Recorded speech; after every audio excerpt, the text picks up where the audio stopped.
All right, so just like yesterday, there's not going to be a title card, but I'm actually indoors this time instead of outdoors. And with where I'm sitting right now and the fact that there's actually an audience in for the first time ever, I can say live from sunny South Florida. This is contemporary.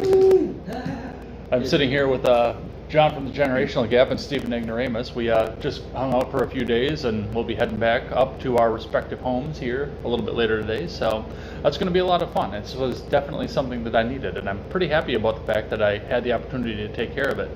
But for me to sit down and talk about myself will take away from the fact that we have got a ton to cover. I've just got tabs lined up across the top of my laptop today. Tabs upon tabs. So we've got a lot to get to, so let's get started here. But before we do get started, head on over to freedomscoop.com. Freedomscoop.com is going to be your one-stop shop for all of your news and commentary needs. We've got the Generational Gap. We've got Stephen Ignoramus over there. We've got Wyatt Birkenhoff, Freckles, and Britt, the R-rated conservative. We've got so much news over there and commentary. It's a great place to be, and it's a great place to get outside of your mainstream bubble. Go over there and check out our merch shop and pick up our stuff, and we'll add some more stuff if you come and pick up the stuff we already have. All right, let's start out with stocks. So as I mentioned, it looks like we're starting to see a bit of a rebound here from Investors Business Daily. Dow Jones futures rebound after coronavirus stock market rally dives on COVID-19 fears. Boeing, Microsoft, Adobe key movers. This is from Ed Carson. Dow Jones futures jumped early Friday along with S&P 500 futures and NASDAQ futures, signaling a partial rebound after the major indices suffered their worst losses since the market crash. The coronavirus stock market rally broke or tested key levels as concerns flared up about an economic recovery and rising COVID-19 cases in much of the country. Yeah, they're going to try and take that shit home, folks. They're just going to try and keep on shoving that down your throat and forcing you to take it right down, because they want you to be afraid right up until the day that you go into that booth and vote. So keep that in mind as we go along. Boeing, Microsoft, and AMD were among the many notable losers on Thursday. Even coronavirus plays such as Teladoc, Amazon, and Netflix closed lower after rising for much of the day. Adobe and Lululemon Athletica reported earnings late Thursday. Adobe stock rallied overnight despite light revenue, while Lululemon stock fell on weak earnings despite e-commerce surge. So people aren't sitting at home and doing yoga anymore. They're starting to go back to work, so those yoga pants sales are going down, folks. Possible reasons for Thursday's sell-off included fears of a new mini-wave of coronavirus. Another possible reason is that markets were continuing to slide on Fed Chief Jerome Powell's cautious economic outlook. It's hard to separate coronavirus fears and Powell's comments because in Wall Street's eyes, they both boil down to bad news or caution for an economic recovery. Plus, with NASDAQ topping 10,000 and leading stocks running up sharply, the coronavirus stock market rally likely was due for some sort of profit-taking pullback. Well, there's that, and there's the fact, well, first off, we look at the numbers here and the fact that we did have a massive amount of inflation that came along with this. So keep that in mind as we go along. And yeah, I mean, they're trying very hard to get you to sell off your stocks and try to crash the market. So I've got another article on stocks over here from CNN, so let's go and check in with that here. This is from like right after the markets closed though, so we had no futures involved in this one yet. This is from CNN Business. Stocks post their worst day since March. This is from Charles Riley and Anakin Tape. The stock's mega rally hit a roadblock, a somber economic outlook from the U.S. Federal Reserve, and the 2 millionth coronavirus case in the United States has investors questioning whether they had boosted the stock market too far, too fast. Yeah, no, we definitely don't want to make money. Let's not boost this anymore. U.S. stocks plummeted into the close, with all three indices recording their worst performances since March 16th, when the stock sell-off over worries how the pandemic would affect the economy was at its worst. The Dow closed 1862 points, or 6.9% lower. The index fell back below 26,000 points for the first time since the start of the month. The S&P 500 ended down 5.9%, closing at its lowest total point since late May. Only one S&P stock, grocery chain Kroger, closed in positive territory. Yeah, they're big around me. I know they came out of Michigan or something like that over there, but yeah, they're creeping around over into the Midwest. I think they own one of our local chains over there too, Pick and Save at this point. The NASDAQ Composite, which hit all-time highs on the first 3 days of the week, closed 5.3% lower. The index recorded 3 all-time highs in a row at the start of the week and then finished above 10,000 points for the first time in history on Wednesday, but on Thursday it fell back to a level not seen since late May. U.S. crude oil prices settled at $36.34 a barrel, down 8.2%. The rising number of coronavirus cases in the United States has unnerved Wall Street. A second wave of infections could force many businesses to close again just after they reopen. No, it's not going to be the second wave that's going to force them to close. It's going to be opportunistic politicians that want to say orange man bad. I hate to tell you this. But that's where we have to go with that. And I mean, looking at the NASDAQ, the fact it's up over 10,000 is, first off, yes, that's adjusted for inflation, but just on the other end of it, there's going to be a correction involved, and especially once the news is getting out there saying, hey, no, sell, don't let the economy be good. Please don't let my economy be good. So we'll watch that a little bit closer next week when we're back in studio. And I just realized that I put this meme up because that's what I usually do for Twitter here, but I can't share it with you guys because I'm looking on my laptop and I'm doing this on my phone. But Freckled Liberty had a good one up there. If you don't follow Freckled Liberty on Twitter, I recommend you do so. But she's got a picture of Bobby Hill with a sign up pointing into the church window saying, "You literally created a miniature police state with a border, you dumb fucks." And of course, the principal is out there on the other side with the Antifa guy sitting out there saying, if they could read, they would be very upset. And yeah, we're going to talk a bit about this hot zone again. And yeah, it is ironic the fact that they're defending it with walls and guns. But that's what people do, I guess. If only walls didn't work. All right, let's keep going here. Let's see if the video plays. Of course it's going to, because it's Fox and that's what they do. But I do have one from Fox News here. Seattle Autonomous Zone leader denies acting like a warlord in no-cop co-op. Did I mute this already? I didn't, but now I did. This is from Danielle Wallace. A group of protesters who have taken over downtown Seattle, creating a 6-block autonomous zone made up of armed citizens patrols, already appears to be suffering from infighting caused by a leadership chasm and arguments over heavy-handedness.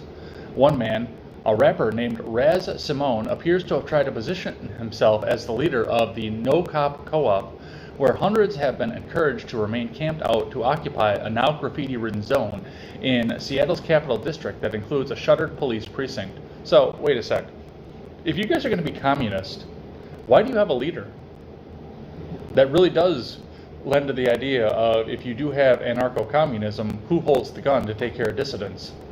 And I believe that it's Simone is going to be the one that proves that he's going to be the one that holds that gun. Let's read on.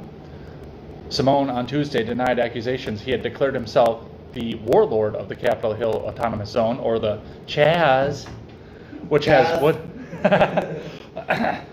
wooden barricades and armed checkpoints meant to keep out uniformed police officers, and a sign hung up above the precinct that reads, "This space is now property of the Seattle people." Well, to be completely honest, if you know how taxation works, it kind of already was the property of the Seattle people, but leave it to these people to not understand how taxes work. And they are theft too. The president really put a hit on my head, Simone tweeted. I'm not a terrorist warlord. Quit spreading that false narrative. The word has never been ready for a strong black man. We have made peaceful and nothing else. If I die, don't let it be in vain. The president has accused radical left Democrats in charge of Seattle and the state of Washington of allowing ugly anarchists and domestic terrorists to disrupt law and order.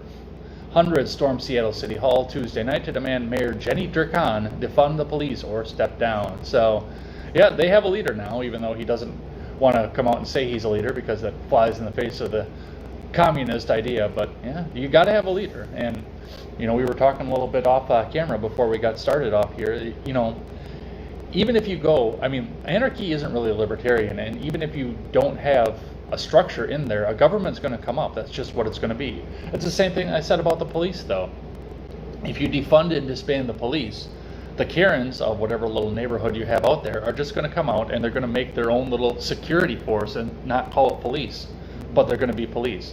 They'll pay in the money, they'll fund it, and they'll make sure that their little loved ones are safe as they go along throughout the world. They will do that. Price of living in a society aside, they will do that because that's how they feel they need to be safe. Let's keep going. From ABC News, Seattle officials clash with Trump on Twitter after protesters create autonomous zone outside police precinct. This is from Kelly McCarthy. Protesters in Seattle have seized a 6-block area to create an autonomous police-free zone outside the East Precinct that was abandoned on Monday. Jim Fuda, Director of Law Enforcement Services for Crime Stoppers that works with the Seattle Police, told ABC News' Matt Gutman that he's never seen a demonstration like this. The people realize this building is the people's. We pay for it with our taxes. Didn't I just say that? We just want to make sure that it's used for the right things, one protester told ABC News, adding that they'll occupy the area for as long as it takes, or as long as they have food and supplies. Local law enforcement officials have come under fire for tactics in recent weeks, including the use of flashbangs and pepper spray on crowds, and there are currently 14,000 complaints against the Seattle Police. I'm sure there's a lot more than that, but, leftist city. What's up? Do you know how many people are in Chaz? I don't. Okay.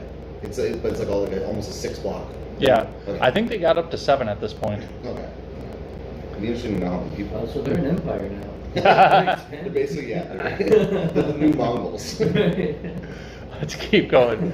We are a city that demands strong accountability for our police departments and for all police across America, Seattle Mayor Jenny Durkin said at a press conference Thursday evening. We must continue to reimagine and rethink policing and how we allocate funds for law enforcement and for other community-based programs. It is now the Capitol Hill Autonomous Zone, she added. I've got news for people. It's been autonomous for my whole lifetime. Wow. That is gross. That is cringe-inducing on top. Chief of Police Carmen Best. So it's like every official in Seattle a chick. I'm reading these names, so that's what I'm seeing. I mean... That they used to be. I think that's where Jay Inslee comes in. Right. Chief of Police Carmen Best addressed officers on Thursday about what she called one of the toughest times ever in the history of the Seattle Police Department. You should know leaving the precinct was not my decision. You fought for days to protect it. I asked you to stand on that line day in and day out, she said. I'm angry about how all this came about. Best said the decision was made because they had solid information to believe that an anti-government group would destroy the precinct once they left. It's not anti-government, people. And this conversation was going on in Generational Gap Discord yesterday, and we talked a bit about this, but there's never going to be a left-wing boog. They might frame it as a left-wing boog or an anti-government thing, but this is anti-current government, not necessarily anti-government for any reason. A boogaloo is an anti-government thing, but these guys are so pro-government, it's not even funny. It's just they want it to be their government. Yeah. When the boog happens, the socialists like Bernie Sanders, the left-wing politicians like Nancy Pelosi, and a bunch of these high government assholes, they're going to be using these boogaloo people that they're so-called as their shock troops and foot soldiers. This is not an anti-government thing. Yeah, true anarchists don't even want their own people to be in charge. Absolutely. They would take a leftist government all day, and they're trying to make one. Yeah. It's crazy. This Chaz thing is a government. Yeah. Yeah. All right. I wonder if the only thing that would make it not a government is if 100% of the people there were buying in voluntarily to everything that they were doing. Yeah. If it was but that's still kind of a government. It's still kind of like a democracy. If everyone buys in, but everyone votes yes, then that's just a democracy that's completely one-sided. Yeah. All right. A couple more here. She also said that now, as a result of their officer's vacancy, police can't respond to calls in the neighborhood for other violent crimes. Don't you have a county out there? A sheriff's department? Something? I don't know. I don't know how they do things on the West Coast. All right, let's keep going. Very well. Yeah, apparently. All right, I got another one here from Box, Seattle Police Chief. Leaving the precinct was not my decision. This is from Michael Ruiz. Oh, no, a man had to make that decision for you. That might have been too far. Addressing the takeover of the area surrounding the Seattle Police Department's abandoned East Precinct building, Chief Carmen Best said in a video addressed to her officers Thursday, major chaos had been averted, but also that she was angry about how the situation unfolded. After days of protests over the death of George Floyd in Minneapolis police custody, Seattle police boarded up and left the East Precinct building Monday night. And then a crowd of protesters set up barricades in the surrounding area, declaring it an autonomous cop-free. The people there, yeah. I mean, I was going to say, if it's cop-free, how do they police it and make sure that it's cop-free? It's an interesting choice of words. Yeah. That's But the like reason. you said earlier, they are defended by armed checkpoints, though. Mhm. So they do have some guns in there. they have a border patrol. Yeah, border patrol. Yeah. Yeah. They got ice. They got ice. Yeah, they got ice. Ice cams. They'll deport you, man. If you've never been a cop or you're a cop. Get the hell out of here to that block over there. Yeah. Images of the barricades show handwritten messages, including Capitol Hill Autonomous Zone and "You are now leaving the USA." Cute. It It's is. a fun LARP. Yeah. Yeah. They love to pretend. The decision to board up the precinct, our home, the first precinct I worked in, was something that I'd been holding off, Best said. You should know, leaving the precinct was not my decision. The immediate area had seen more than a week of protests, with some of them growing violent. A man allegedly drove into a crowd of protesters Sunday night and shot someone just a block away from the building. You fought for days to protect it, Bess continued in her remarks. I asked you to stand on that line day in and day out, to be pelted with projectiles, to be screamed at, threatened, and in some case hurt. Protesters allegedly also threw glass bottles, rocks, and explosives at police on Saturday. Police said they used blast balls and pepper spray to try and break up the crowds. The city also made the decision to ban its police force from using tear gas to quell the unrest.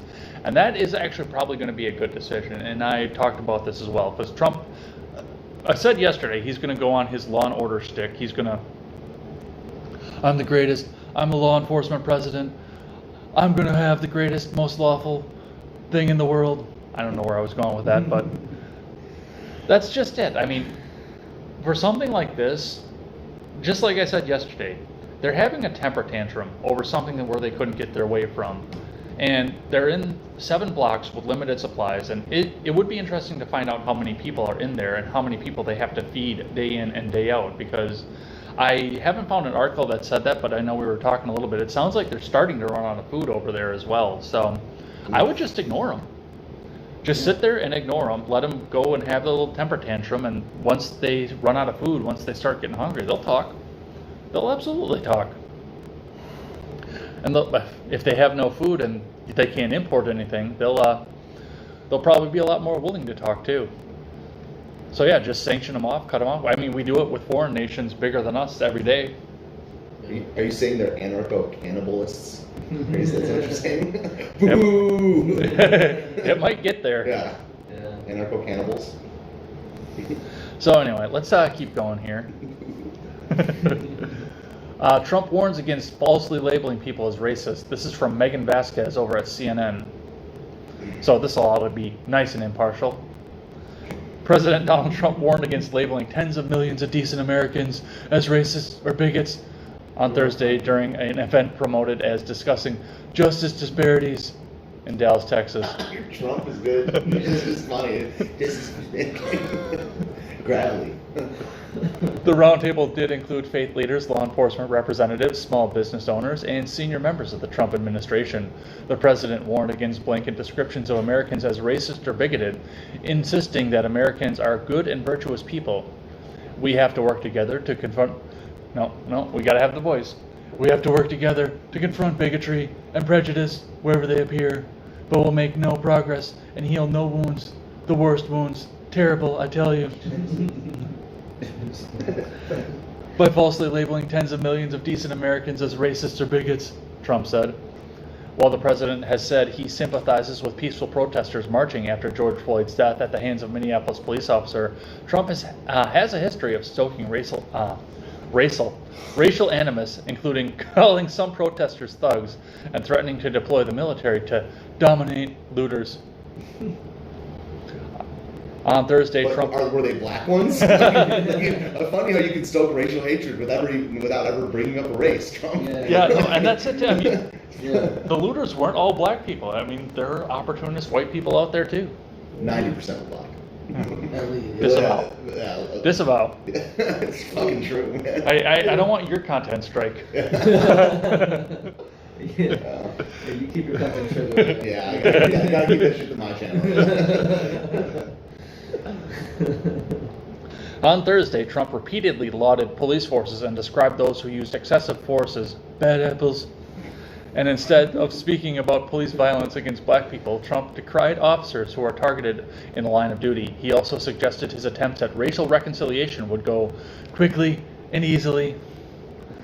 We have so many different elements of strength in this country. We have such potential in this country. We have the greatest potential. And that wasn't even my editorial. That's actually in there. Tremendous potential. The greatest potential. Frankly. But we get off subject and we start thinking about things that don't matter much. The important things we don't even discuss. How we are here to discuss very important things today. The most important. The president tried to get back to politics, and as usual, amid the coronavirus pandemic and ongoing protests against police brutality, hosting a roundtable to discuss health, economic, and injustice disparities. He is expected to attend a multi-million-dollar re-election fundraiser. Yeah, we talked a bit about that yesterday, the Juneteenth thing. And I was sitting out there, I couldn't see the article real well, but yeah, that Juneteenth thing, I mean, could you even think of a better troll for that? What is he planning? He's having a rally in Tulsa on the anniversary of the ending of slavery. Yeah, I know Juneteenth is a huge thing in DC. It's cringe, dude. Just the word Juneteenth. Yeah. He's doing it in Tulsa. Yeah. Yep. Tremendous. Amazing. I wonder if Helton will go. Probably not. He's pretty anti-government. Yeah. I can't see the chat right now, so I don't know if he's in there running off. But he'd have to use the road. He'd have to use the roads. He would have to use the roads, which is out for Nah. We love you, Helton. But yeah, I mean, we don't need to be false. I mean, that is the post that I've shared from Freckled Liberty earlier. She had mentioned the same thing, because I actually found it because she had quote tweeted somebody else who was responding to her and calling her racist, and she pointed out right away, everybody who disagrees with you is not a racist. And I think that is where Trump is going with that, because it does seem that anyone who disagrees with a leftist is a racist. So that's something we need to, and that's probably part of the reason we're into this right now, because they can just easily throw that word around. It has no meaning anymore. Racism? It's on life support, dude. Yeah. People still use it. Yeah. The person that, racist is the definition of racist is not like one who disagrees with you on race. Right. Yeah. Not only that, but then what do you call someone who's actually a racist? Super special racist. Super extra racist. Extra special racist. Oh my god. I call it Big Cat Kayla. Oh yeah, that's right. Yeah. Oh yeah. It took me a second. All right, let's keep going here. I got another one from ABC here. Breonna Taylor case. Breonna's law passed to ban no-knock warrants. Didn't you give me this this idea? Because this was a Rand Paul thing. Right. This is from Emily Shapiro, Christina Carrega, and Mark Osborne. The Louisville, Kentucky Metro Council unanimously passed Breonna's law, named in honor of police shooting victim Breonna Taylor, on Thursday evening, outlawing no-knock warrants and requiring body cameras to be turned on before and after every search. Taylor, a 26-year-old black woman who was shot by Louisville police when she executed a no-knock warrant while she slept in her home on March 13th. Okay, that was a while ago. I thought it was still back in February, but no, that was a while ago. The shooting took place when the home of Taylor, a frontline healthcare worker, shared with her boyfriend Kenneth Walker, was raided by 3 plainclothes officers. Police said the no-knock warrant was related to drugs. A standing ovation. Is that like when they drop the baggie in front of you and say, "Hey, look, I found drugs"? Yeah, exactly. I mean, they'll shoot you first and then put the drugs on you. Sprinkle some crack on, like the old Dave Chappelle joke. Sprinkle some crack on, let's get out of here. You remember the Family Guy when Peter found out that he was black? Oh, and they pulled him out of the car and they beat him and then they dropped the drugs? Yeah, that's just kind of where you were going with that. Yeah. A standing ovation broke out on the council after the 26-0 vote Thursday. A crowd outside also applauded the decision. I'm proud to be a Louisvillian. Is that what they're called? Is that the demonym for that? What? Louisvillian. Don't know. I don't know. Louisvillian. Louisvillian. It's a weird one. Yeah. Okay. This is probably the proudest moment I've had, or that I've ever had as a member of this council. So it's a good day to be a Lovevillian. The entire world is watching us, District 1 Councilwoman Jessica Green told Louisville ABC affiliate WHAS after the vote. Clarification, that is not the Jessica Green that hosted this show earlier on in the week. The officers involved in the shooting were not wearing body cameras, although the officers in the department wore them. With the passing of Breonna's Law, police officers are now subject to punishment if they do not turn on body cameras 5 minutes before and after searches. The detective who applied the no-knock warrant that result in the police death of Breonna Taylor has now been reassigned, authorities said late Wednesday. And this is a great thing. I'm glad to see that stuff like this is going, because, I mean, no-knock warrants are illegal. They're unconstitutional as hell to begin with. It's a terrible, I mean, police have way too much power as it is. But the biggest thing for this, I mean, Floyd didn't die in vain at this point, if they're bringing attention to Breonna Taylor. I mean, yes, it was very wrong that Floyd had to die in the situation that he was in. He did have a criminal past, I understand that, and I know that Conservative Inc. is loving the opportunity to shove that down your throat, the fact that Floyd had a criminal past. But, I mean, you don't get to be sentenced by the police officer. You do get to have you have the right to a trial by jury of your peers. So the police killing like that was wrong, because, I mean, Chauvin was not in any sort of immediate danger there. And neither were the officers in the Taylor case. And the worst thing for me about this is the Breonna Taylor case was definitely wrong, but the mainstream media ignored it, completely ignored it, until George Floyd died. Unless George Floyd had died, we may not have seen anything like this. They didn't say a word about Breonna Taylor. It just goes to show you that this is not a grassroots thing. No. It's all going to be come from on high. I mean, I'll bet you there's been a killing or two since George Floyd. You know, maybe not, but maybe. And no one's talked about it. It's all from on high. It's these, like the elites, you know, the media, academia. It's the ones they select. It's when they select it. You know, March. Ahmaud Arbery. And it happened in February, but the tape got released later. But it's all opportunist shit. Well, yeah, and I mean, even Arbery kind of fell to the wayside. They're not really talking about that unless they want to just list the names. Isn't that?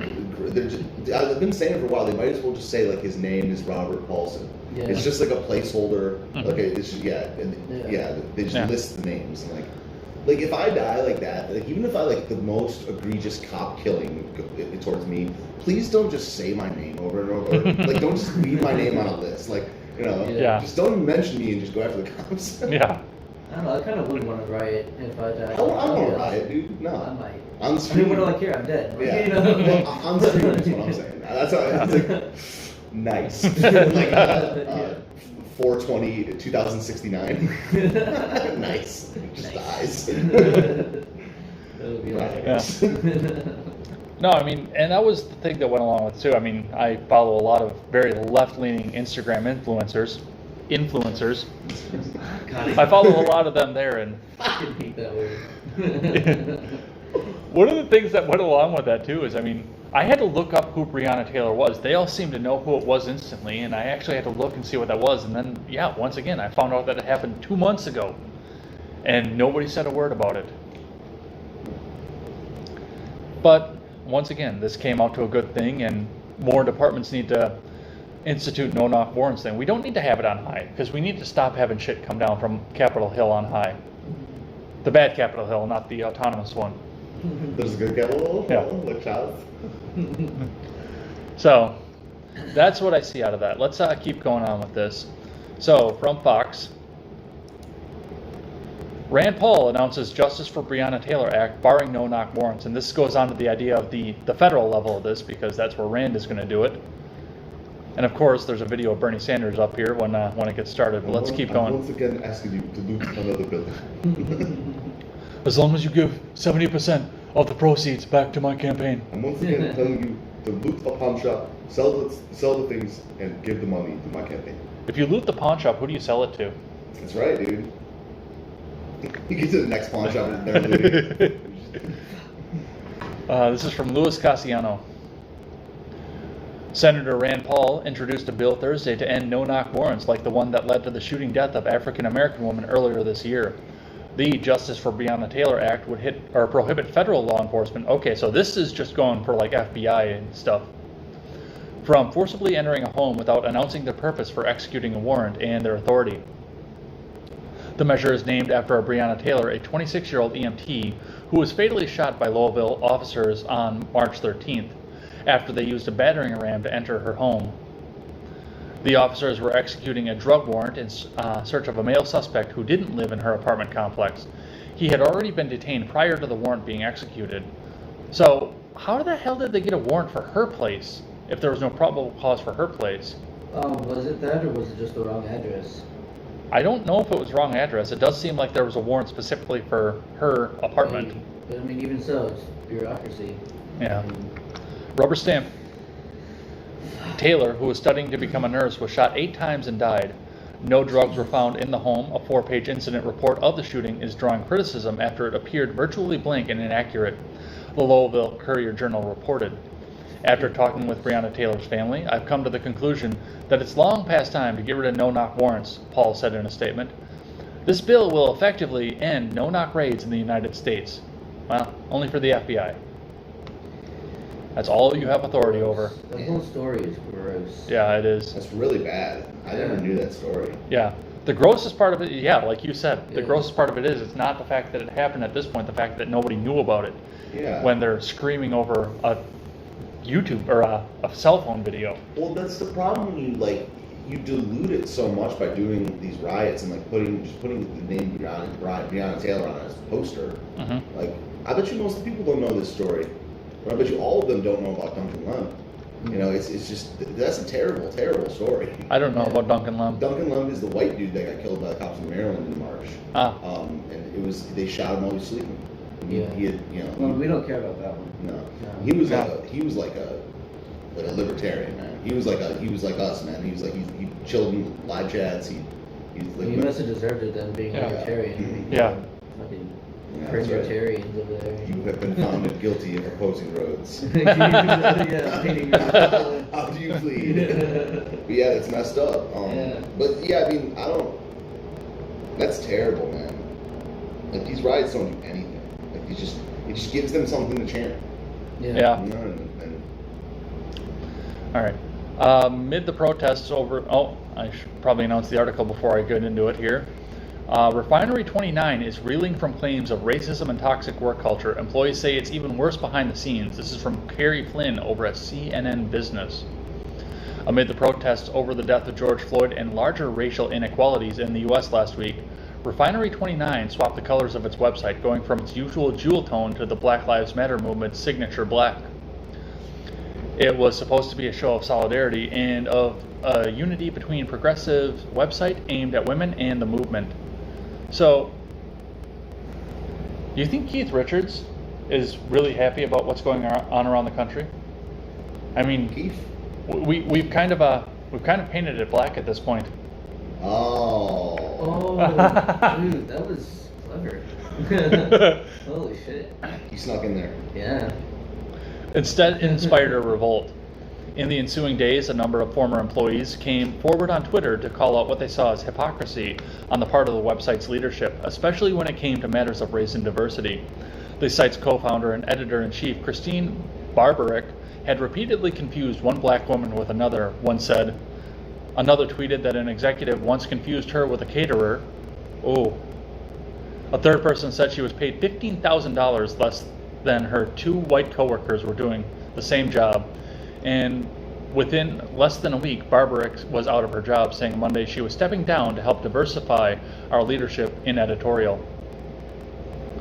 Ashley Ford, the former employee who said Barbarick used to confuse her for another black woman, was one of the most prominent people who spoke out, saying in one tweet that she left Refinery 29 after 9 months because of a toxic company culture where white women's egos ruled. She was moved to tweet, she told CNN Business afterward, by seeing a thread from another former employee, Ashley Elise Edwards. So, and I never understood this, and maybe it's my privilege talking, but if you're treated so bad by an employer, and we're in an economy where there are 7 million unfilled jobs, why do you keep going to work there? Yeah. Exactly. There were 7 million unfilled jobs before the COVID crisis hit, and we went into unemployment mode. So why stay working in a place like that if it sucks so bad? But the other side of it is, I mean, this is one progressive company. I have not been able to find an article corroborating this, but I enjoyed the React channel on YouTube, so I followed a lot of the creators from there. They had different shows like Teens React, Kids React, Adults React, Elders React, stuff like that. So I followed a lot of the people that they featured on there, and it seems that they have something similar going on, and that's another super progressive company too, but they've got something else similar going on where they had a problem with a person of color and the management of it. And I don't know the details. I was trying to find an article for this last night because that hits more to me because I follow the content that went there, but I have no idea what Refinery 29 is. But the left is eating their own again, and it is entertaining to watch, don't get me wrong. But it's been like a long meal. Yeah. You know what I mean? Like I don't look at it like again. It's just been like it's been a long meal. Yeah. It's been like basically since Barack Obama's second term. Like it's been like big. Yeah. Like you can go way back farther than that. Yeah. But it's just like that's when I don't know. It's like when trannies started getting into the conversation, gay marriage, all kinds of stuff. And Trump really ramped up during 2015. Yeah. Like when he announced. But yeah, it's been a long meal. Fuck yeah. All right. But yeah, I mean, that's what I'm seeing off that. And once again, if you're being treated so badly, don't work there. Don't prop up the capitalism of the people who treat you badly. This isn't communism. You're not being forced to work in a job. All right, let's keep going. I got one from The Hill here, which when I read it out loud last night, just to share what was going on there, I got some very vocal reactions out of this. But from The Hill, Starbucks bans employees from wearing anything in support of Black Lives Matter. This is from John Bowden. An internal memo sent to Starbucks employees last week specifically warned staffers against wearing accessories or clothes bearing the messages in support of the Black Lives Matter movement. Hang on, I gotta move the phone off. No, I don't. Starbucks banned it. Yeah, I got a video playing here, but I gotta stop it. There it goes. Because the speaker is right onto the phone, so it's probably picking up into there. An internal memo sent to Starbucks employees last week specifically warned staffers against wearing accessories or clothes bearing the messages in support of the Black Lives Matter movement. The memo, obtained by BuzzFeed News, reminds staffers that such messages are prohibited under the company's policy against accessories that advocated a political, religious, or personal issue. Numerous employees told the outlet, however, that the company regularly allows or even encourages employees to wear pins in support of LGBTQ equality. Ugh. That wasn't as good as yesterday. That wasn't. But I was thinking about it. Yeah. So the employee, okay, I'm moving now. I didn't understand the full thing yesterday. I just heard anything about LGBT flair. I'm just gonna throw it in my mouth. Yeah. It's better. Especially during Pride Month every June. Folks, those eyes rolled so hard I thought they were going to fall out of his head. I'm pretty sure the mic picked up those eye rolls. Pride Month, dude. Starbucks LGBTQ plus partners wear LGBTQ plus pins and shirts. How many times can you put that in a sentence? Dude, why do they... Dude, they should literally call it like Joe Biden, like the thing, rather than LGBT. The thing, man. The thing, what we're talking about, man. The thing with the beans and the cubes and the man. That could also incite and create violent experiences amongst partners and customers. One black transgender employee of the coffee chain told BuzzFeed. The only one. Yeah. No, it's Starbucks. I'm pretty sure there were more than that. Told BuzzFeed, we have partners who experienced harassment and transphobia, homophobia for wearing their pins and shirts. And Starbucks still stands behind them. Literally. Yeah. They're behind them. Oh. Sorry, all right. Sorry, Susan. Wow. I mean, I don't know, man. It's so funny. Like, you're like in an office space. Like you're wearing the minimum amount of flair. Like it's like I see your pins, and like you're supposed to wear 20 pins, and you're only wearing 20 pins. He's like, yeah, that's the minimum. He's like, but if you want to do like above and beyond, you know what I mean? Don't you want to express yourself? Yeah, don't you want to express yourself? It's like, yeah, like no, you can't wear the Black Lives Matter things, but put on this rainbow pin. Yeah. Put it on again. You know, like. Oh god, yeah. Seek to amplify divisiveness if the messages were displayed in stores. We know your intent is genuine and understand how personal this is for so many of us. This is important. And we hear you, the memo read. Dude, just even I don't even care what they even say. It's just like the tone of the way they write, even. Like, regardless of the bullshit message, just like the tone. Like, feelings are felt on an individual level. Like, there's no group. Like, the group rage is just the people that are the most enraged. It takes on the identity of the most enraged. The loudest one, yeah. A company spokesperson confirmed the memo's authenticity to BuzzFeed and said that such messages are prohibited to create a safe and welcoming environment at the Starbucks location. What if you're a nudist? There's always a way, All right, so that, like I said, I'm just not gonna. There's always a way you can get around this shit, like a little wording, But this definitely we got the same kind of vocal reaction out of this last night. So, they're absolutely right. Both these guys are. You're never going to appease everybody. And the fact that Starbucks is saying no Black Lives Matter stuff actually kind of makes me want to drink Starbucks for the first time in like 10 years. Makes me like them a little bit more, but the reason they're doing it is still the same. Like, it's just to protect themselves or to hedge their bets or whatever reason. Right. Pulling a little bit of extra money from somebody who might be a little more right wing. But like if you're gonna do something, join a CrossFit gym. Yeah. That's like the level of that's the stance I like, where he's like, it's Floyd 19. It's Floyd 19. Right? And that was the lead guy at CrossFit. That was the CEO. Like CEO, yeah. That's that was in Wisconsin too. Really? The one where they did the I Can't Breathe exercise. Really? Yeah. Oh. Yeah, it was one of the more yuppie suburbs of Milwaukee, Wauwatosa. Actually, I think I know which, because there are 3 of them in Wauwatosa, and I think I know which one it was. I can't confirm that. All right, from CNN, GOP-led panel and Phil Mattingly. Why do they have so many writers? My 10 minutes with this brain cell is up, so let me pass it on. Somebody's going to show and the band hammer. All right, Senate panel at odds with the White House at a time of wide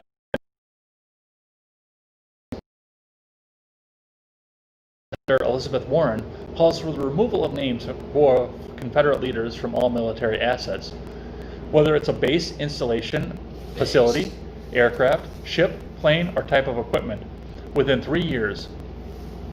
The plan was adopted behind closed doors by a voice vote with the support of some Republicans, even as President Donald Trump condemned any action to remove Confederate leaders' names. And we're going to go back down through this again. I mean, is 2020 the year of the fucking rerun? Of the what? The rerun? Yeah, because it's a riot, discussion, anything, except for the pandemic, because we haven't seen that since the early 20th century. Right. Everything else we've done before, we've seen before. The riots, the Confederate statues. A lot of the memes that are coming out during this time are from 2014. Yeah. 2016. Like, I saw the one you put up there that was like the Black Lives Matter white person and the Confederate flag black person. Oh, yeah. That's from like 3 or 4 years ago. Oh, the glitch in the Matrix? Yeah, that's like, this has happened. This story has happened like very recently. All these different things. I love the fact that it was Elizabeth Warren that put that up too. Elizabeth Warren put that meme up there? No, this act that they have going on. Oh, it was her idea. I was like, fucking Warren, dude. Hey, real quick aside, whatever happened to her meme dream team? Well, she dropped out. So. Oh, that's true. Yeah. But she tried it. She made that like meme website. That had so much potential, though, to be a great lol cow. A couple months. You know. There's always a history we don't want to forget, Senator Mike Rounds, a South Dakota Republican who sits on the Senate Armed Services Committee, said when asked about the plan, of which he supports. With regard to that, I agree with the president that we don't want to forget our history, but at the same time, that doesn't mean that we should continue with those bases with the names of individuals who fought against our country. The amendment comes as a precarious time for Trump, who has struggled to win support within the black community and has seen his poll numbers drop sharply amid the handling of both the coronavirus pandemic and deep racial unrest caused by the death of George Floyd, an unarmed black man killed while in Minneapolis police custody. Well, CNN, if you looked outside of your own polls every once in a while, you would see that that's actually starting to bounce back as well. But I mean, think of some of the names. What are they going to call some of this stuff? Like Fort Bragg comes to mind. That's a Confederate general. Yeah. It's not even about the statues anymore. They want to eliminate this entirely from our history. Yeah. Well, that's the thing, is that's what Orwell was talking about. Mm-hmm. You know, in 1984, right? Rewriting history, changing it completely. That was Orwell. But yeah, just changing like everything to fit the current narrative at that time. You know, and I'm a bad political analyst because I've never read 1984. damn. What about Animal Farm? Those are like the two main. I haven't read that one either. Damn. Fahrenheit. What is it? Fahrenheit. I have read that one. Something, whatever. Yeah. I have read that one. Yeah. Yeah. I don't know. Fort Black. Fort Black. Fort Fabulous. Fort Chav. Fort Chav. Yes. Yeah, I don't know. So, I mean, until the fort is captured, I don't really see the need to change the name of it for anything. And that would involve somebody from across the pond somewhere to actually step up. It'll be Fort Floyd. There we go. Fort Floyd. So Took me a second. that actually could. That could happen. So we will pay attention to this throughout, because I'm sure that this is going to be one of the other issues that's going to take us through the rest of the election. Let's keep going from the Daily Wire. Buy me gold, buy me sheets. That's that. Be the watch first. My wife is down. Not this Daily Wire, remember, unfortunately. Democrats in Michigan introduce resolution declaring racism a public health crisis. This is from This is from Ash Snow. 2 state legislators in Michigan have introduced a resolution that would declare racism a public health crisis. Fox News reported that the state senators Marsha Bullock and Erica Geis, Detroit and Taylor respectively, requested Michigan commit to working collaboratively with the governor and every sector of society to develop an ongoing strategy to address, fund, and support solutions that strategically reduce the long-term impact that racism has on the quality of life and health for citizens of color. I love the fact that that word fund is snuck in there, and I'm guessing no at the end of money. It always has to. Let's read on. The primary vaccine for this public health crisis must lay in recognizing the crisis and intentionally working on it. I've got to throw mine in there. It's the primary vaccine. It's all so cringe. As Fox reported, the Senate resolution was co-sponsored by the rest of the Democrat caucus and one Republican, State Senator Dale Zorn. Zorn told MLive in a statement that he joined the effort because it's the right thing to do. And Zorn is a Republican, by the way, from Ida. Do you know where any of the... Detroit, obviously, you know where it is. Ida and what was the other one? Taylor? I know Taylor is. Okay, yeah. So the representative from Detroit and Taylor introduced it, and the rep from Ida got on board with it. Yeah. Taylor's South Michigan, like south of Detroit. Okay. South side. I want to be a part of the solution going forward, and I think this is one situation where I can help, he said. So, my God. Any way that you can possibly find to get more money into your little pet project. I can't. Do you have anything to add on this? Because I can't do this one. Oh, sorry. No, I was reading this. You're reading that. Yo, I just watched this video of this guy went into the code of both Black Lives Matter. It routes you directly to this charity donation site. Okay, it's the same site that the DNC uses, and embedded in the code, it directs you to the same place. So and think about it. What Black Lives Matter where have you seen any evidence of Black Lives Matter spending $1 on helping black people or help doing the things they say, but also how many people do you know that are where does the DNC?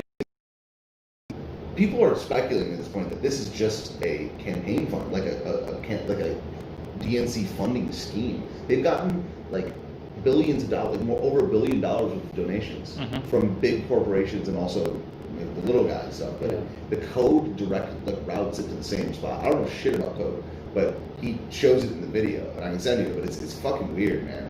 Like, I'd be interested to look into that. I'll send you it. It's a short video, 10 minutes, yeah. Maybe the audience would be interested in looking into that too. It's called How to Support Black Lives Matter. And it's See. NYPD investing claims officers zapped 16-year-old's face with a stun gun. This is from Aaron Katersky and Christina Correa, zapped in the face with a stun gun and taken to the hospital without his family being notified after being arrested for allegedly setting fires. In the face! In the face! I'm sure it didn't go like that, but yeah. The family of Jamel Leach, oh, there it is, wants answers about the boy's arrest for the 5th-degree arson, a misdemeanor, during looting on East Fordham Road that ended with the officer allegedly using the stun gun on Leach's face and taking him to St. Barnabas Hospital. Family members who said the teen was merely watching, not partaking in vandalism or looting around 9 p.m. June 1st. Held a news conference outside the Bronx District Attorney's Office on Thursday. The police department is supposed to take an oath to protect and serve, not just us, the youth, said Daisy Acevedo, Leach's mother, adding that she would protect my child and I will do so to my last breath. Acevedo said she was not notified of the arrest until he arrived at the hospital, a violation of legislation passed on October of 2018. Law enforcement sources told ABC News that Acevedo was notified of his status by 11:30 p.m. While DA Darcel Clark's office is not prosecuting Leach's criminal case, it is investigating the allegations of misconduct, a spokeswoman confirmed ABC News on Thursday. Leach's case is expected to be heard in family court.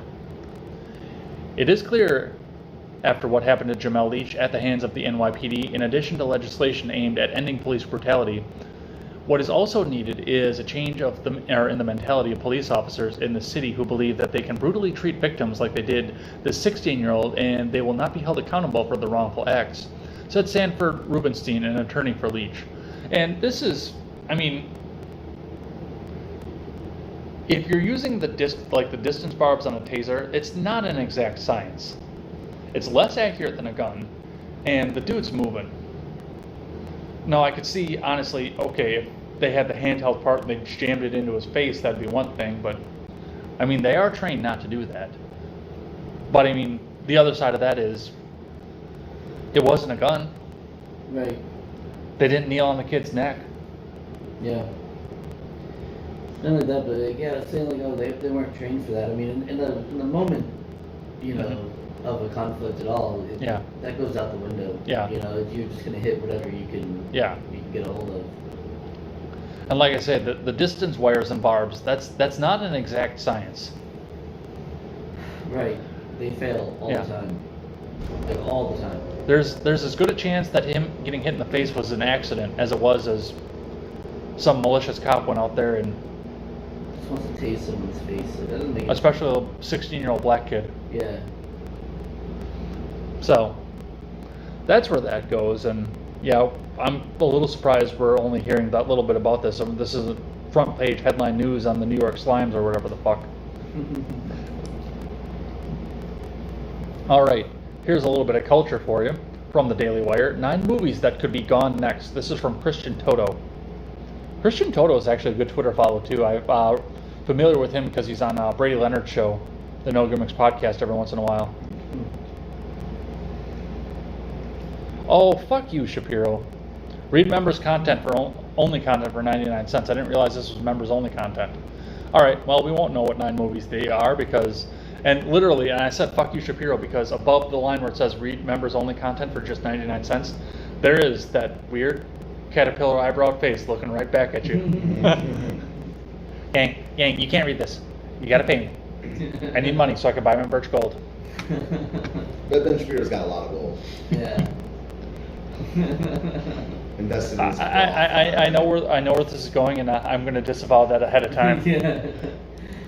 Cut that off the pad.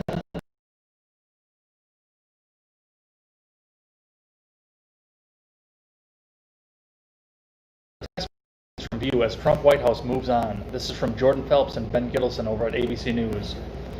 The White House Coronavirus Task Force had already faded from public view as the administration pivots from public health to the economy. No, that was the mainstream media forcing them to pivot, you assholes. But as President Trump and Vice President Pence openly shifted onto campaign mode this month, they have also openly flouted the advice of top administration health officials. Even as the nation's top infectious disease expert, Dr. Fauci, warned on ABC's Good Morning America Wednesday that you should still be wearing a mask and avoid congregating in large numbers, unless you're protesting. Right. Trump the same day announced due to the virus. Dude, I want to go to a Trump rally so bad. Yeah, I'm gonna cover one for sure. Yeah, the closest one in DC, I'm gonna go to. But you don't buy tickets, right? You buy tickets? I don't know. I think I think it's a lottery. Yeah. I think you like sign up for like the email list or whatever, and it's like you sign up for the rally and they do like a lottery. Would that be the Trump army that woman is crying over? Yeah, that's sad. Yeah. We got to watch that on the road. Yeah. Because I was listening to my own show while we were driving, and yeah, Jessica Green brought that up, and yeah, I mean, both of us were just cracking up going down 95. Poor lady, man. So wait, what happened there though? Yeah, you explain it. So apparently, and we'll look back at contemporary after we get off the air, but this woman got the email, or no, she saw somebody else get the email from Trump, the fundraising email, and she was in tears because you get a camouflage hat from it, and the email said Trump's army. We need you, we need you, patriot. Like really, really playing up the like, you know, this is your country. We need you. This is a war. Like this is a whatever. We're in this together type shit. That's awesome. Poor lady, man. Yeah. He broke her. Yeah. All right. It is unclear whether wearing masks would be required. Trump has never worn one in public. Tremendous. Amazing. Great. Pence, meanwhile, on Wednesday, eschewed wearing a face mask as he addressed a room packed with campaign staffers in Virginia. In a photograph he shared on Twitter, the vice president appeared before scores of campaign staffers packed shoulder to shoulder in a room, none apparently wearing masks, although he appeared to be standing at a short distance from the audience. Pence spoke for 20 minutes, a campaign official said, then tweeted a picture of the interaction before quickly deleting it. The relaxed public posture the president and vice president are now adopting as they shift their focus back to the campaign trail fits into the administration's broader shift away from focusing the public health elements of the crisis brought on by the coronavirus. Orange man bad. The task force Trump set up to deal with COVID-19 led by Pence has assumed a diminished role. When the administration was in the throes of the crisis response, though, much of March and April, the task force met for daily meetings, including on weekends, chaired by the vice president. Now the task force typically convenes 3 times a week. At the staff level, according to an administration official, the vice president now attends one of the meetings each week, on average, in addition to holding a weekly conference call with governors this week. He was scheduled to attend 2. So yeah, I mean, it's disappearing at this point. They've got nothing to stand on. They're going to try to. We saw this with the stock market articles. They're going to try to continue to stand on all of this for the rest of time, or at least until they can get a Democrat installed in the White House. Right. But I mean, what credibility do you have to stand on at this after rioters stood shoulder to shoulder burning this country down, and nobody's dying yet? Yeah, because you know one day they will, so therefore, and it's obviously a COVID death. So They should sue for every dollar these people have. Yeah. one day, I mean, you know, it would be headline news if somebody died from COVID at this point.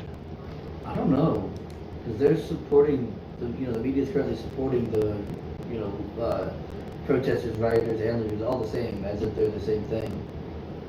So obviously that would go against the narrative that this needs to happen and this is a good thing, because Yeah, they can't. Yeah. right. So if people start dropping like flies, it's going to be for other reasons that they report at least. Yeah, like If they report. exactly. Like that's what like you should see a bunch of these protesters getting sick at this point. Mhm. Yeah. It hasn't happened. So I mean, sure, a lot of them wore masks and stuff, but a lot of them didn't, and When there's you- other ways to to spread it. Dude, the mask is bullshit. if you're around 100 people chest to chest, you're not even wearing masks. Yeah. You're inhaling everything that Yeah. everyone's got going on. Like so, like to me, it's like probably better to build your immune system at that point rather than protect yourself. Right. But yeah, there's no masks. I mean, everyone's wearing them, but like, dude, you know, I'm trying to make a funny analogy, but it's just, Yeah. you're in a concert, you know, it's like I'm just gonna make sure I don't smell any BO. Yeah. I'm gonna make sure, and I stay really clear of it. Like, what? Like you're in a man's armpit right now. Right. It's not gonna happen. No. Yeah. All right, let's keep going here. From Fox News, Biden camp reportedly insisting economic advisors not publicly disclose roles, igniting concerns about TV hits. This is from Morgan Phillips over at Fox News.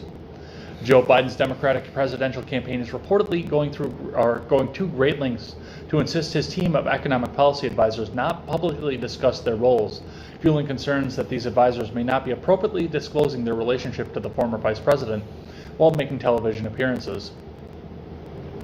The New York Times on Thursday reported that the campaign has imposed strict rules to ensure the public silence. Republicans have sounded alarms about these efforts. Yeah, and that's one of the things that I start off with whenever I say something political. Imagine what it would be if you switched the parties. Because Democrats would burn D.C. down if this was Trump advisors not being allowed. Yeah. Yeah, he should do that. It's the plan all along. I'm going to the bunker in Colorado, and the city's on fire. Goodbye me. I own the tax insurance. I own the insurance companies. You know, big pay.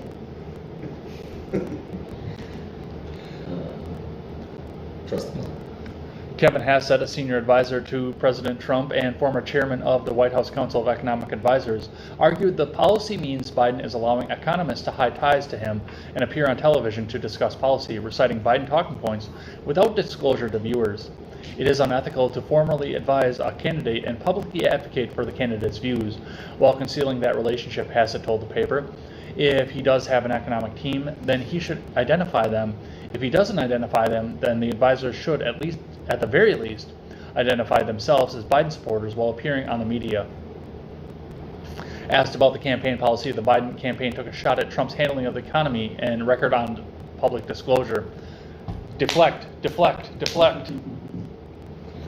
You know, at some point, we need to start calling the Biden campaign team Wooden Shield. Because they deflect all the time, they just suck at it.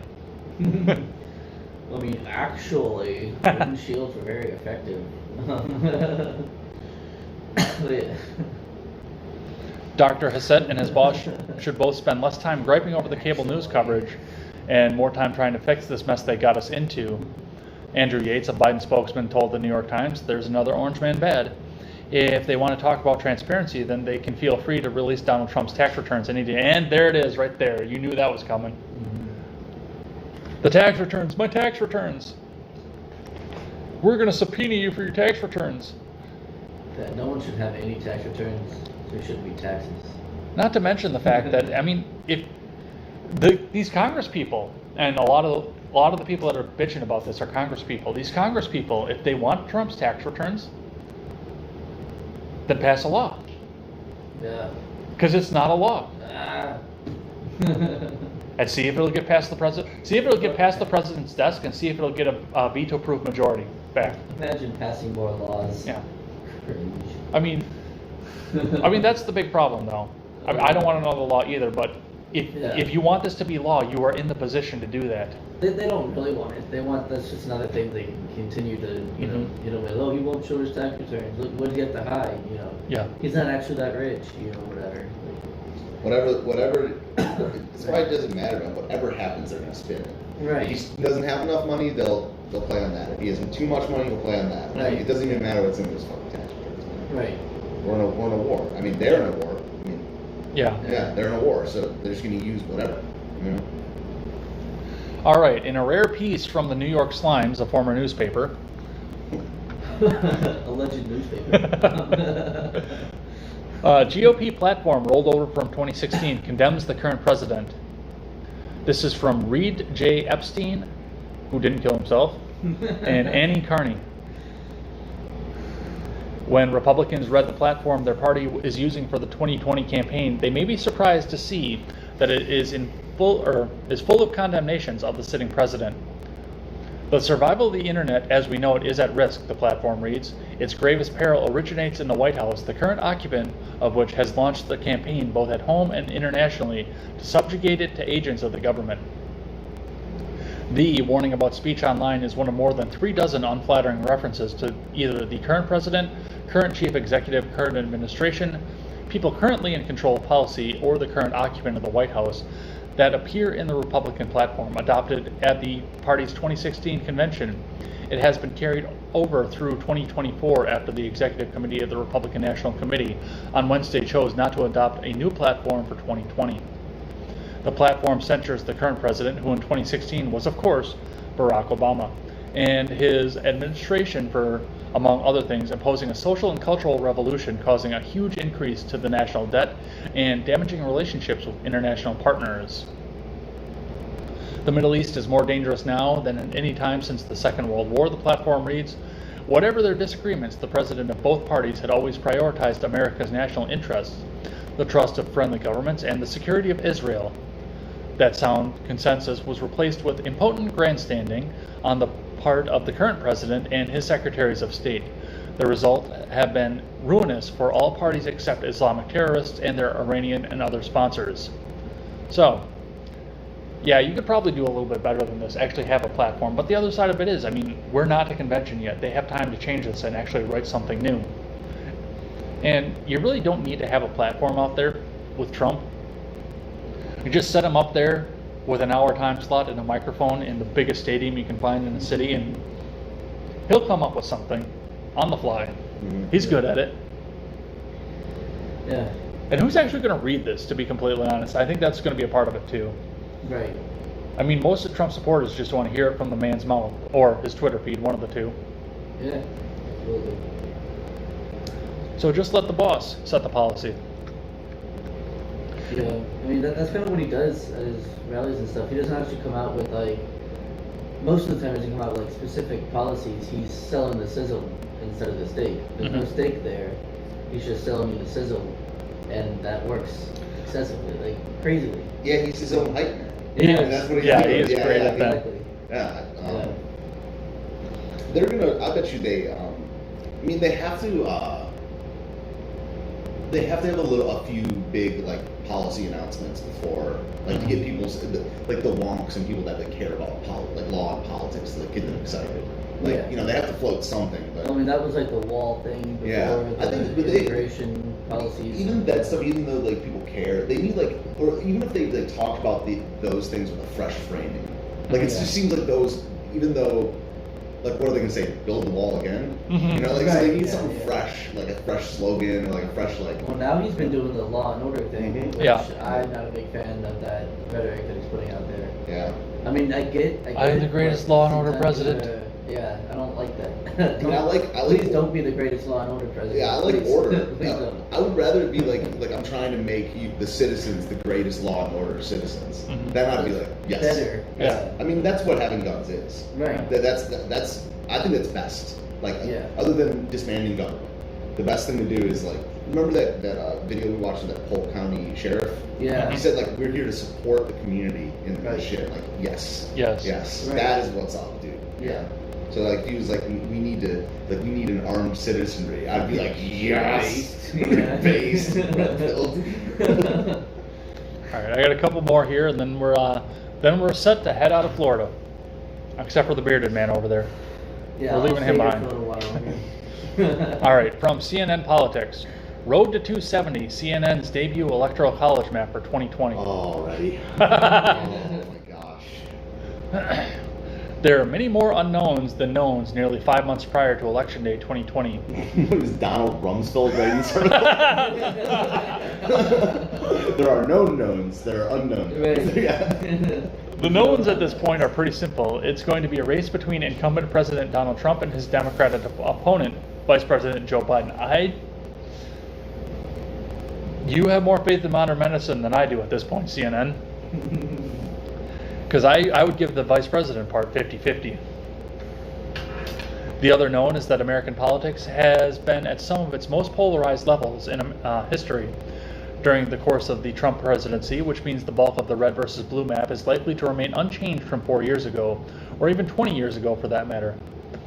Nearly everything about the 2020 campaign has currently been upended by a combination of crises.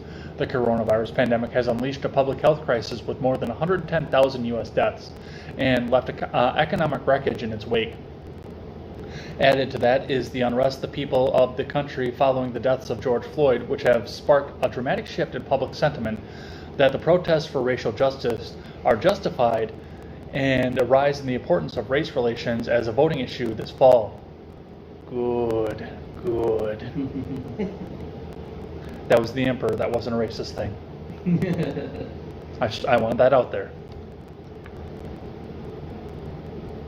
It would be a fool's errand for anyone to be boldly predicting from this vantage point in June what the electorate will be seeking in November, because they haven't told us what we're going to be seeking in November yet. However, we thought now is as good a time as any to publish a baseline state of play electoral map, upon which all of those great unknowns will play out and alter as the months between now and the election unfold. As has become the norm in American presidential politics, the race to 270 electoral votes is almost certain to come down to a handful of battleground states. So don't let all those national polls showing a big advantage for Biden cloud your vision too much.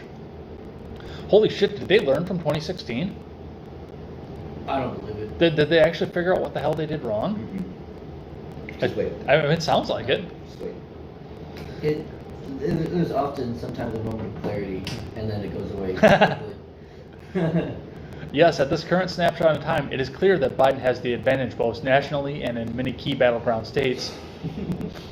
But the idea that this race is all wrapped up in June seems a bit far-fetched. It's been more than 30 years since a winning presidential candidate won more than 400 electoral votes, so blowout presidential elections are hard to come by.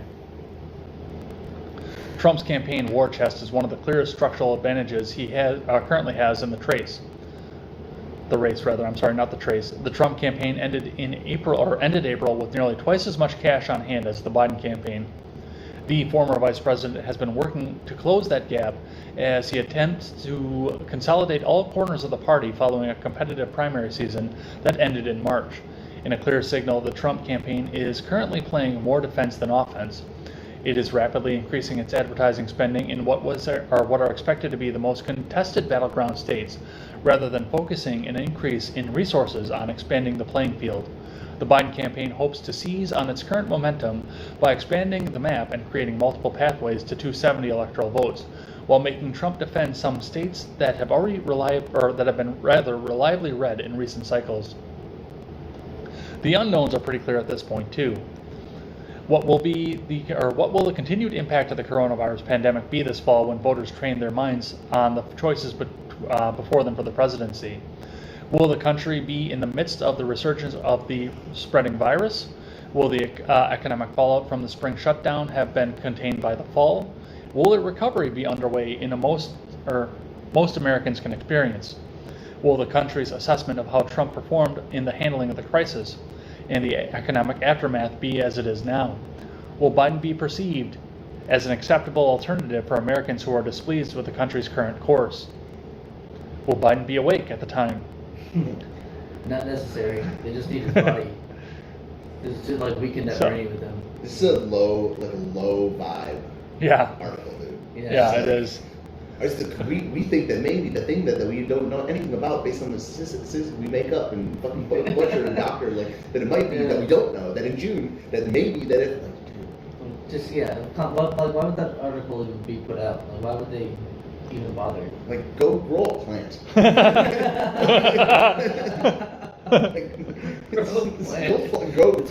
That'd be a great like insult to throw at leftists on Twitter or some shit. Like it's not just like this long thread of like 9 tweets of it's just like go grow a plant. Yeah. What are you doing? Now, that's awesome. For those of you watching at home, I'm going to bookmark this article and we're going to look at the map on Monday when we get started again. But I mean, looking at it right now, it's 205 to 232 in Biden's favor, with 101 battleground votes sitting out here that nobody can predict. Arizona is battleground, which, no, it's not. Wisconsin, maybe. Michigan, Pennsylvania, North Carolina, and Florida are all battlegrounds. Yeah. Those are all in those 101 category. And there's a lot of red on that map, but it's all in the middle. So the big high populous areas on the coasts are all really, really blue. California, Oregon, Washington. Do they have blue, Texas being blue in that one? They have it soft red. That might be more accurate. I mean, yeah, their cities at least have been more and more blue as they're taking in Californian refugees.